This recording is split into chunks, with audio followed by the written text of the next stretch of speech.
Thank you, Anthony. Good afternoon, Thomas. We are reporting, as are a number of other outlets, that discussions took place at board level after the West Ham game about your future. Are you able to share with us what was communicated to you after those discussions?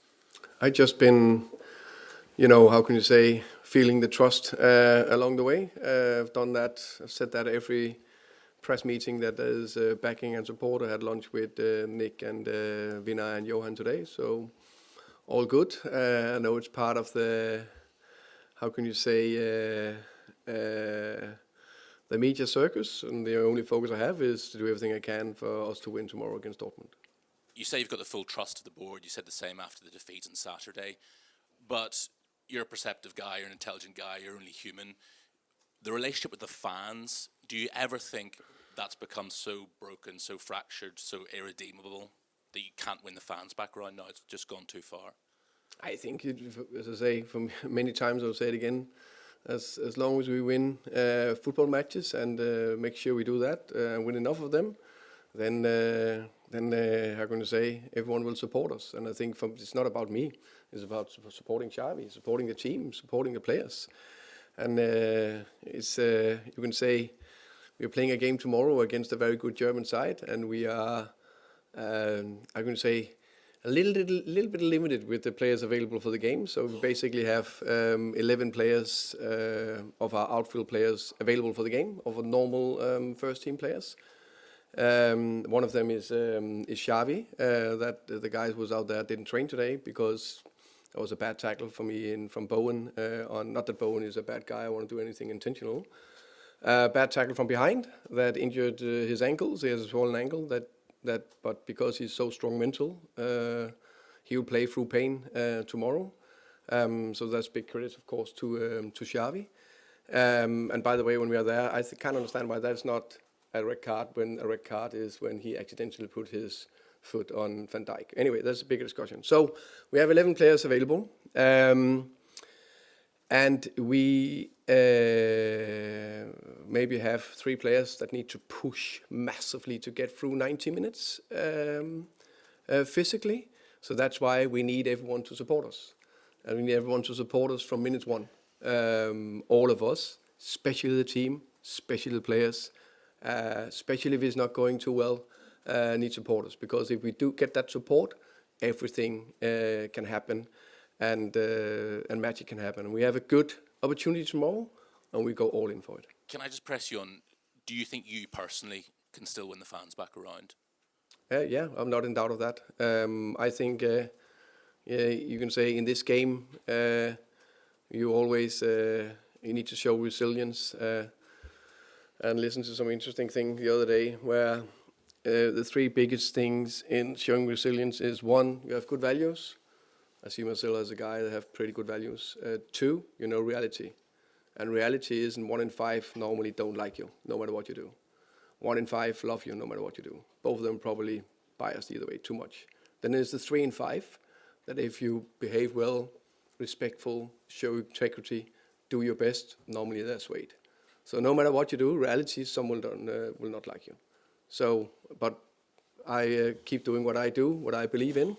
And then the last bit, by the way, have perspective in life, which I have in abundance. So looking forward to the game tomorrow. Hi Thomas, how are you? I'm good, thank you. You talk about that perspective in life. I've known you a fair few years now. In terms of management, your back is against the wall. There are, wherever you turn on radio, TV, pick up a newspaper, there's always something in there at the moment about your future and about whether you're going to be manager even for this game, then beyond the end of the week. How do you cope with that? I think you're right. I think if your back is I can say, if you're back against the wall, you fight, and that's what I do. I'm energetic. I fight, and again, it's not about me.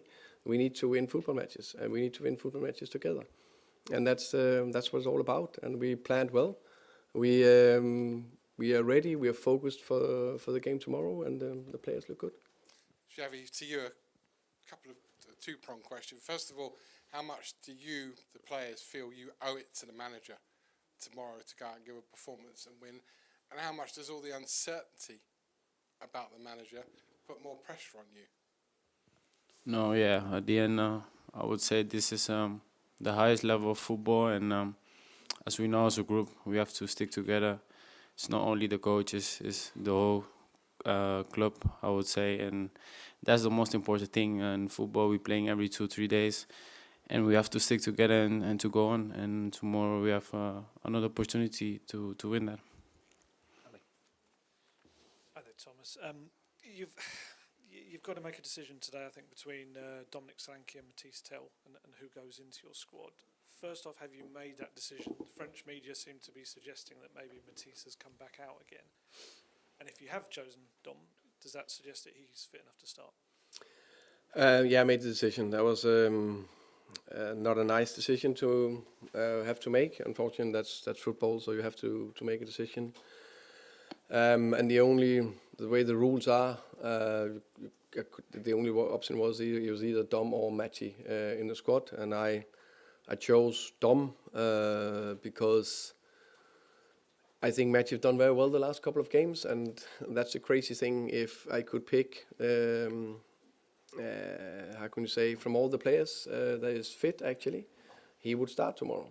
But I can only between the two of them, and now he's out of the squad. So that's of course a tough one to take for Matty. So yeah. Just quickly before I go on to Xavi, just quickly, just to check, João Paulinho, is he okay to play or not? No. That's why I said we only have 11 players. Okay. So no. It's when it rains, it pours. So he's not available. Okay, right, thank you. And Xavi, with those kind of lack of players, there's going to be a lot of young players probably involved as well. You know some of them probably quite well, Luca Williams-Barnett, Tiernan Thompson. Are players like that something that the fans, who are obviously quite down at the moment, can they kind of use the excitement and potential of these players to maybe kind of look forward to the future of Tottenham?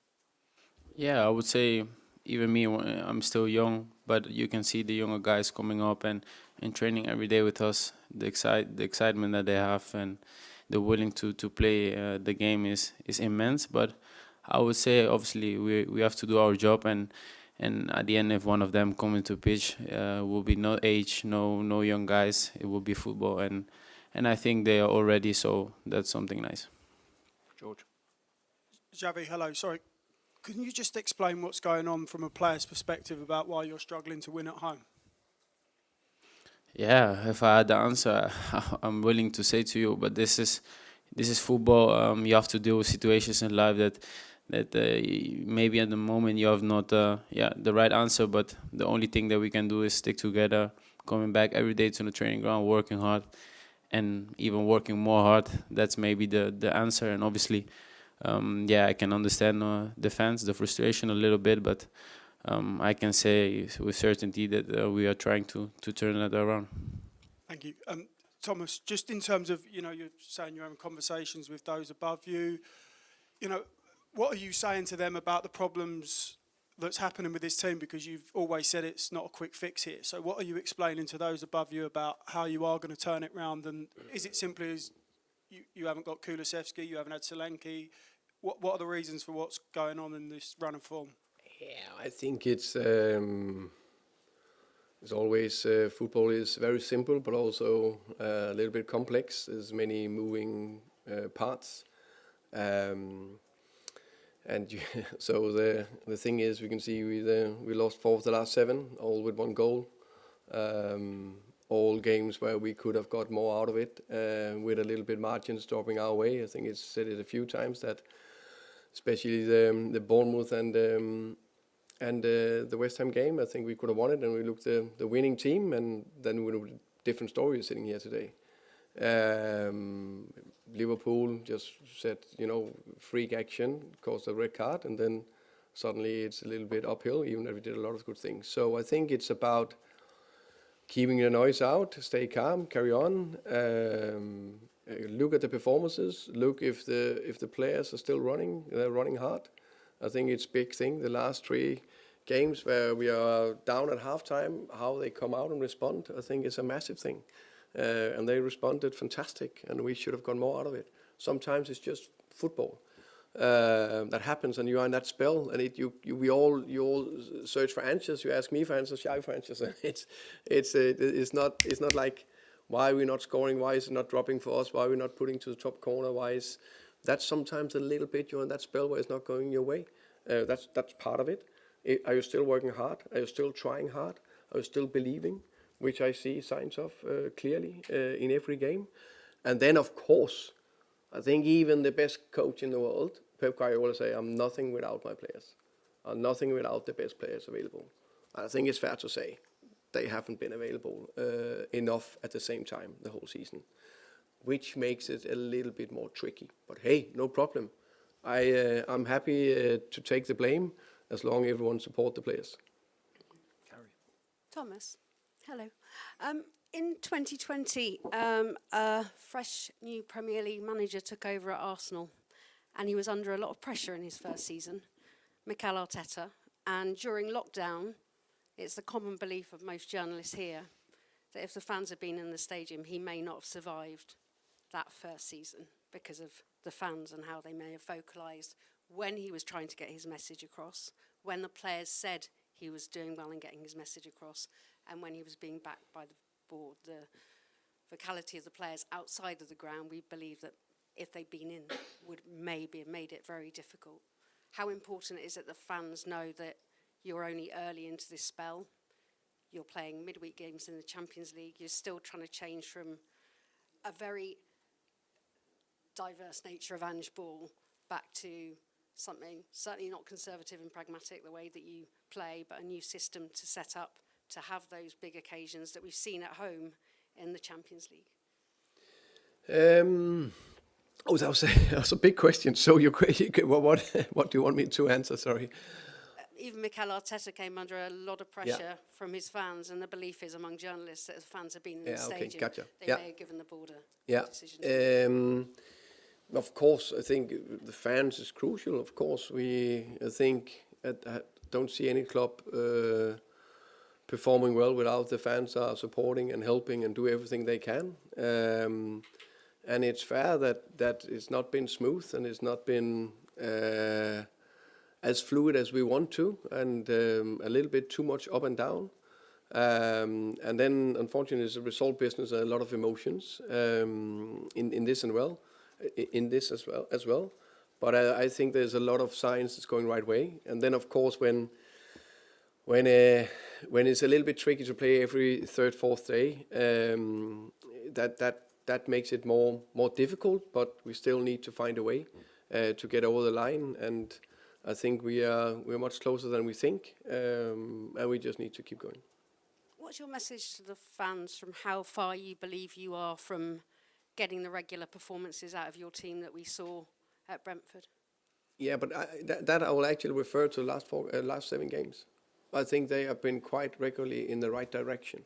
And where it's such a little thing that needs to drop for us before we win 2-1 against West Ham and 3-2 against Bournemouth. Then completely different. Even the Villa game, that could also have been drawn. I think we performed, we look at everything, to not necessarily lose any of them. And then it's different. So that's why I don't think we're that far away. And Xavi, for you, I know you've talked about how much the difficulties that you came into the club and the difference it made against Thomas. Big performances at home in this competition, and now up against Borussia Dortmund, a team you know well from playing in Germany. Is this a big moment to put on a big performance? Yeah, obviously, we want to turn this around, especially playing the Champions League. I think is the biggest stages, and me playing against Dortmund, I've played already in Germany. It's special, but at the same time, it's like every game. Every game is a big game for me, for the team, and we want to pick that momentum and to bring that 3 points at home. Alex. Hi, Thomas. Obviously, since Mathys Tel's come back into the side, he's impressed fans, scored a goal, played well. How do you expect, and again on the weekend, the decision to take him off was booed by the supporters. How do you expect fans to take the news that he's been replaced by Solanke within the squad?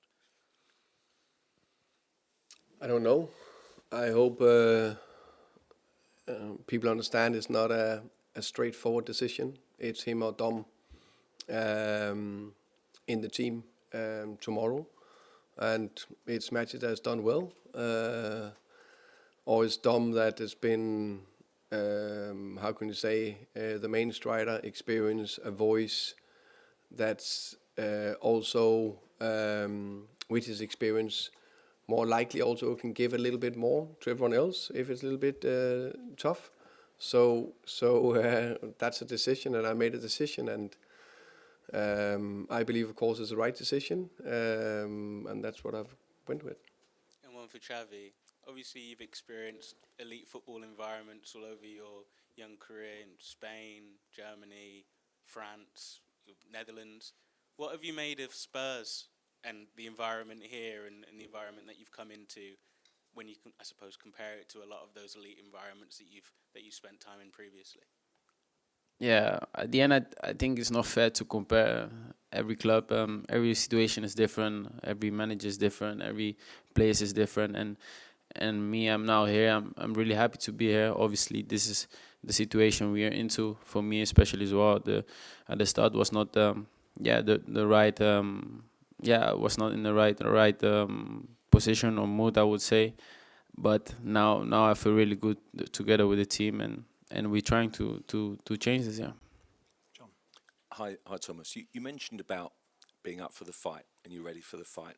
I guess we don't always see the nastier sort of side of you, because we have the perception of you being a very nice guy, which you are. But I just wondered, you know, can you tell us about that sort of kind of character and just how much you're ready for the fight and that sort of side of personality? You know, Mr. Nasty in the dressing room, I guess. Yeah, but I how can you say? I think being up for the fight is to get up every morning very early, coming in, preparing, doing everything we can to turn every stone to make sure we are well prepared every single time we go on the pitch, push the staff, push the players, have demands, loads of small conversation, meetings, push, everything. I think that's part of it. And say ready for the fight is also that you keep going. You don't feel sorry for yourself when it's tough. You know, we put things into a bigger perspective. You do everything you can. I can definitely know that I can look at myself and do everything I can to make things right. But again, now it's me. We all know that if you want to have success, it cannot only be about me or Xavi.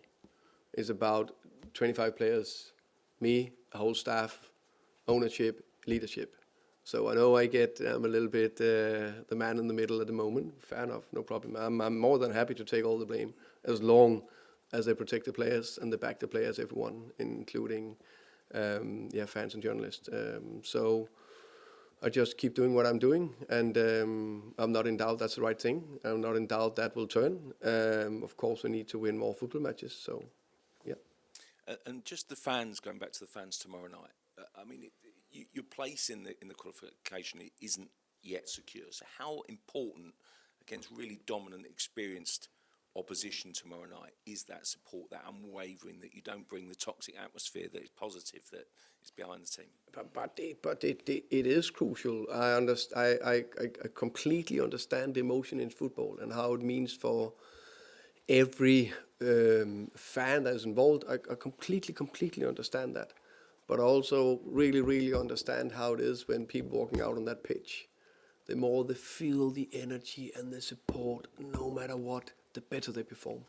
And we need that tomorrow. And of course, and I think, I think the biggest thing, look at the players. Are they running hard? Yes, they are. Then support them. Tom, last one, please.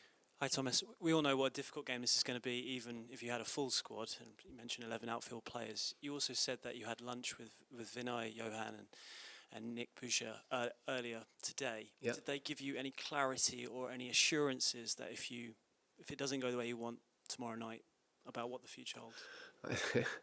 I think it's a nice question.